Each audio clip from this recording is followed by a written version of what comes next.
Assalamualaikum warahmatullahi wabarakatuh. Saya Areta Safa Sahara bersama rekan saya, Sabina Cecilia dan Farisa Alfariski akan mempresentasikan kajian kebijakan Undang-Undang Nomor 41 Tahun 2009 tentang perlindungan lahan pertanian pangan berkelanjutan. Pendahuluan, Undang-Undang Nomor 41 Tahun 2009 tentang Perlindungan Lahan Pertanian Pangan Berkelanjutan atau LP2B merupakan kebijakan strategis pemerintah Indonesia yang bertujuan melindungi lahan pertanian pangan dari alih fungsi ke penggunaan non-pertanian. Kebijakan ini disusun untuk menjamin ketersediaan lahan secara berkelanjutan guna mendukung kemandirian, ketahanan, dan kedaulatan pangan nasional sekaligus meningkatkan kesejahteraan petani dan menjaga keseimbangan ekologis. Dalam praktiknya, undang-undang ini mengatur perencanaan, penetapan, pengembangan, pengendalian, hingga pemberian insentif kepada petani dan pemerintah daerah. Oleh karena itu, kebijakan ini memiliki peran penting dalam manajemen produksi tanaman karena memastikan ketersediaannya sumber daya utama berupa lahan produktif dan berkelanjutan. Adapun kelebihan dari kebijakan ini, yang pertama, kepastian hukum. Memberikan payung hukum yang kuat untuk menetapkan zona lahan yang tidak boleh dialihfungsikan atau lahan abadi, sehingga stabilitas produksi pangan nasional lebih terjamin. Kedua, perlindungan infrastruktur. Menjamin bahwa investasi negara pada saluran irigasi dan akses jalan pertanian tidak sia-sia karena lahan di sekitarnya terlindungi dari konversi menjadi perumahan. Ketiga, skema insentif dan disinsentif bagi petani. Undang-undang ini mengamanatkan adanya insentif bagi petani yang lahannya ditetapkan sebagai LP2B, seperti keringanan pajak bumi dan bangunan, pengembangan infrastruktur, dan penyediaan sarana dan prasarana produksi pertanian, serta disinsentif berupa pencabutan insentif dikarenakan petani yang tidak memenuhi kewajibannya.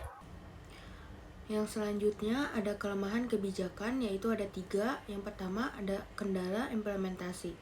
Sanksi pidana hanya efektif jika pemerintah daerah telah menetapkan LP2B dalam rencana tata ruang wilayah atau yang disebut dengan RT/RW, sehingga keberhasilan kebijakan sangat bergantung pada komitmen pemerintah daerah.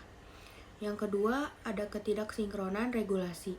Adanya celah dalam norma hukum seperti frasa pengecualian terhadap alih fungsi lahan dalam kondisi tertentu seringkali disalahgunakan dan melemahkan kepastian hukum perlindungan lahan. Yang ketiga, lemahnya penegakan hukum. Pengawasan di lapangan seringkali bersifat administratif semata dan kurang diikuti dengan penegakan sanksi yang tegas terhadap pelanggaran izin pemanfaatan ruang. Yang keempat, masalah data spasial.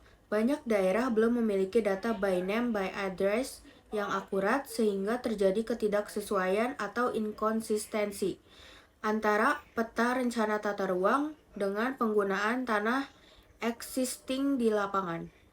Yang kelima, hambatan birokrasi. Kurangnya koordinasi lintas instansi seperti Dinas Pertanian, BPN, dan Bapeda, serta keterbatasan anggaran daerah menyebabkan kebijakan ini sering berjalan secara parsial dan sektoral. Penerapan di lapangan ada 3, yaitu pertama, terhenti pada tahap administratif. Sebagian besar pemerintah daerah masih berada pada tahap awal, yaitu inventarisasi dan identifikasi lahan, namun belum menuntaskan penetapan kawasan melalui peraturan daerah atau Perda LP2B yang mengikat.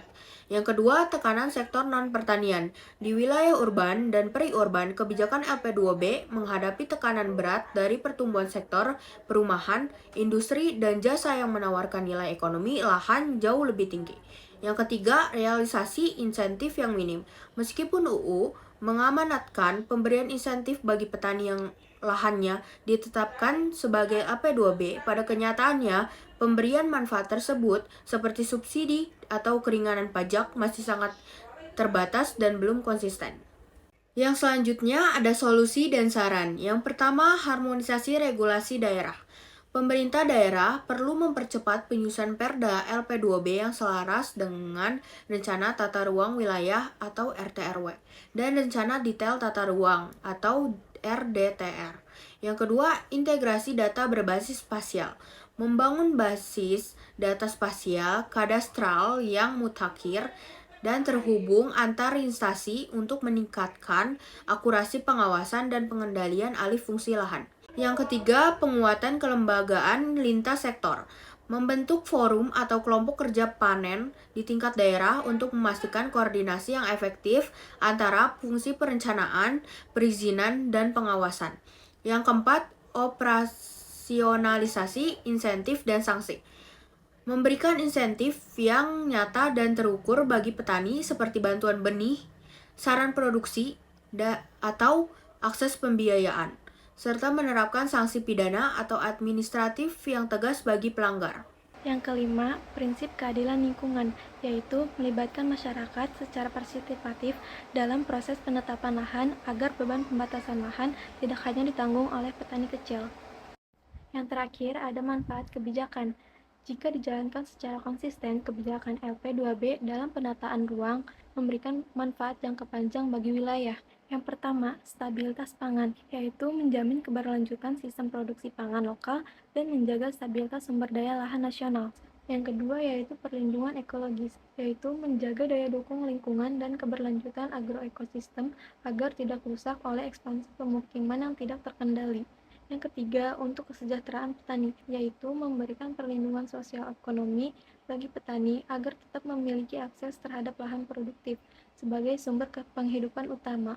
Dan kesimpulannya, berdasarkan tinjauan literasi tersebut, dapat disimpulkan bahwa kebijakan Undang-Undang Nomor 41 Tahun 2009 memiliki kelebihan instrumen hukum yang kuat dan terbukti secara statistik maupun menjaga persentase luas lahan sawah di tingkat nasional. Namun, terdapat kelemahan signifikan berupa ketidaksinkronan regulasi, lemahnya penegakan hukum, serta masalah kualitas data spasial yang belum terintegrasi by name by address. Di lapangan itu sendiri, penerapan kebijakan ini masih bersifat parsial dan sektoral karena banyak daerah masih tertahan pada tahap administratif inventarisasi lahan tanpa penetapan operasional yang jelas, serta seringkali kalah oleh tekanan ekonomi sektoral, real estate, dan industri.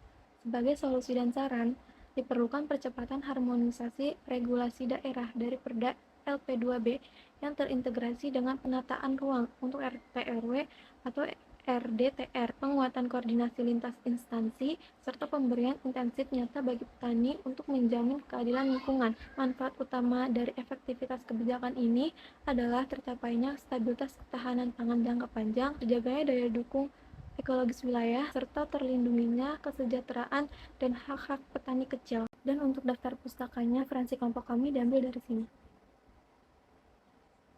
Sekian dari kelompok kami. Apabila ada kesalahan, mohon dimaafkan. Wassalamualaikum warahmatullahi wabarakatuh.